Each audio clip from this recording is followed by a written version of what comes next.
Again, want to thank everybody who came out tonight with the blackout. I thought the atmosphere was awesome. It was electric. Third down was really loud, and a couple drives there in the third quarter. I thought the crowd really played into it. We get the missed field goal, a couple 3-and-outs, and that I thought was really important to play good in the third quarter. And the crowd was awesome all night, and really appreciate Buckeye Nation, their support. Take any questions. Over here to the right, Jared. Ryan, what do you say was the biggest change from the first quarter to the second quarter? Well, we got off schedule a little bit. We knew it was going to be hard to run against these guys. It always is. But on third down, we didn't do a great job, for a couple different reasons. And then we hit a third down in the second quarter, big third down conversion. I think it was to KJ, and then we got in a rhythm. And then we kind of go. And I think maybe we warmed down a little bit more in the second quarter. I didn't want to play too fast and keep our defense on the field at points during the game, but then there were other times we picked up the pace and we ended up getting 74 plays, and that's a good day for us. And I think when we can play with depth and we play 74 plays, you can maybe wear some teams down. And I think we did that at times, but they're stout in there, and it's hard to run, and so it was hard early on. We knew that was going to happen though. But we did face adversity. I mean, that was not a good quarter of football on offense, but again, when you're playing against a team like Michigan State, things like that are going to happen. You have to respond, and I thought we did. Over to the far left, Bill. Are you glad in a way that you did really have a legitimate test tonight, that you're not going in the second half of the season without having been tested? I feel like we just beat a top 25 team at home in a great atmosphere against a really well-coached team, a really good defense, a really good quarterback. We had to play 60 minutes of football. To hold them to 285 and to have 529, that's a good day. And I think the best part about that is, we all kind of got off the field feeling like we can't wait to get on the film and figure out where we can improve. Over here to the right, Clay. Coach, J.K. Dobbins, 826 yards through the season right now. How impressive was the 67-yard touchdown from your vantage point, and have you seen a transformation in his speed from last to this? Yeah, I have. Yeah, I mean, that was a home run hit right there that I think really changed the game. Up to that point, we started to get it going a little bit, but that kind of shifted and turned it in, I think, almost to a 300-yard quarter. Yeah. And anytime you can hit home runs like that in a run game, boy, it's a huge one. But again, to me, it's one thing to go, a 20-yard gain, but to come out the back end and was it 60-something yards? 67 yards. That's a game changer. And to your point. There were times in the past where maybe he'd get a little tired when he got to like that 40-yard range, but he came out the back end of that thing, and that was really good to see. NFL speed? For sure. Over to the left, Steven. Coach, you got a quarterback who just threw his first interception as a college football player. Is there much of a conversation with him when he comes over to the sideline about what happened? The conversation was, I told him it was my fault. The look was not the one that we wanted in that look. And the thing I told him is I'm not always going to be right. You got to make me right sometimes. And when the look isn't right, you got to throw that ball in the stands. We got to live to see another down. But that's my fault. That's not his fault. That was not the look we wanted on that play. And so I'll take the blame for that one. Over here to the right, Austin. Ryan, how much more do you learn about Justin in games where it's not all perfect the way maybe it was or seemed to be the first 5 weeks?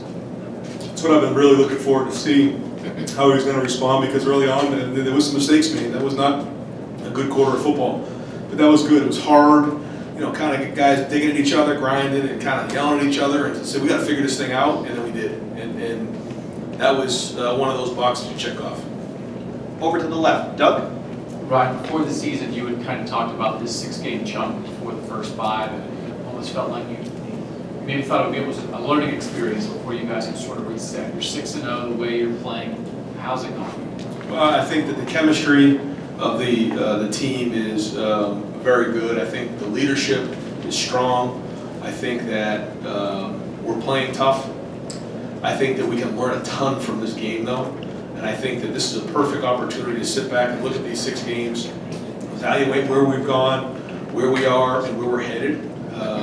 But this was the perfect game to kind of do that. And again, you're going against a really good defense with really good players, really good quarterback, and so they exposed some things that maybe we got away with in the last couple of games. And so that the best thing to do is now get on the film and work on it and get better.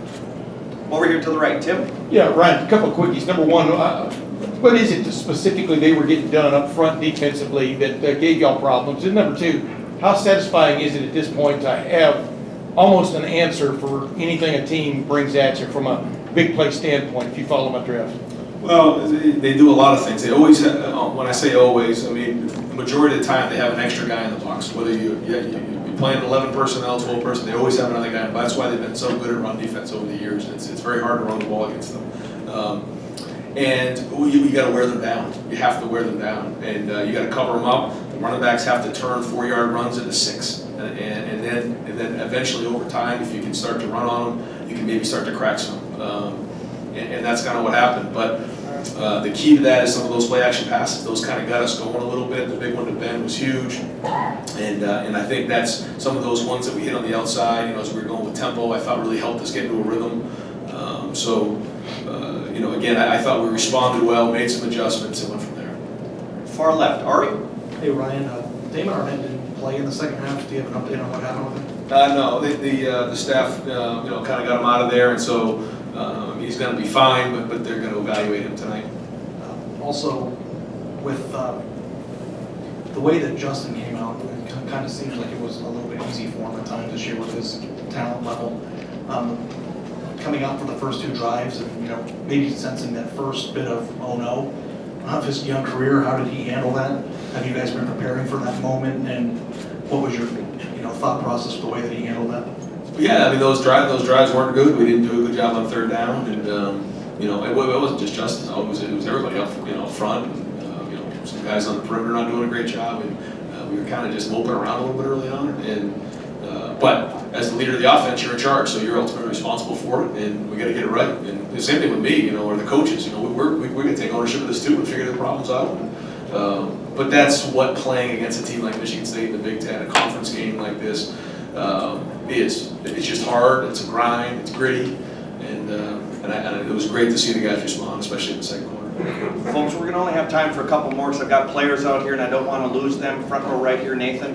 What went into the decisions at right tackle tonight, and then also what did you like about the way the offensive line, how they played as the game went on? Yeah, I want to get on the film what it really looked like, but to me, it looked like they were fighting in there. And those guys are good. I mean, up front, they're as good as we'll play, and it was a fight. And it's not going to be always clean. You're not just going to knock guys down, 15 yards into the backfield and finish guys down the field against defenses like this. So I thought it was tough. I thought it was real hard, and I thought the other part is that was the first time we had to get the game in the second half, and you could see guys working through that, and I know both sides of the ball felt the fatigue, but I thought we fought through and showed some toughness. And then the right tackle, we're rolling those guys. I think they both deserve to play, and they are. Back row right. Hey, Ryan, I know when we talked this summer, you felt that the defense would play good football. What do you like best about what you've seen from these guys 6 games into the season? There's a lot that goes into it. I thought going into the game, our tackling and running the ball in pursuit was really good. I don't know if that was the case tonight. I think there was some tackling issues at points, but we'll watch the film and kind of work through that. Again, 65 plays, 285 yards. That's a pretty good night, and proud of the way those guys play, proud of the emotion that they play with. I think we're getting after the quarterback. We're playing really good coverage. You can see guys, especially on third down, really locked in on the coverages. So I think they've been playing tough and playing with emotion. I thought that to get the stop and then the missed field goal, to start off the third quarter was really important to dig in right there, especially after they had got it for a couple first downs.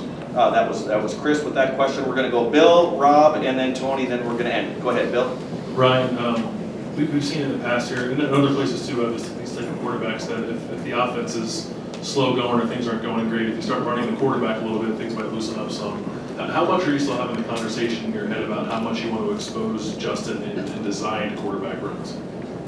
Every second of my night, that's constant. And when we called some when we needed him, and when he needed to, he did a good job this speed. He had 84 yards rushing.